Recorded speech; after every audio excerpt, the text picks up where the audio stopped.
So, you're in the groove, and suddenly you realize it's time to introduce a new yarn.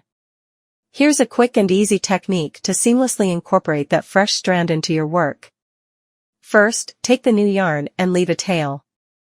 Hold it parallel to the working yarn, leaving a few inches as a tail. Now, wrap the new yarn around the needle as you normally would for a knit stitch. As you continue to knit with the new yarn, make sure to snug up the first few stitches to secure the tail. This prevents any gaps or loose loops from forming. Continue knitting with the new yarn for a few more stitches, and voila! You've seamlessly integrated the new yarn into your project. No knots, no fuss, just a smooth transition. And there you have it.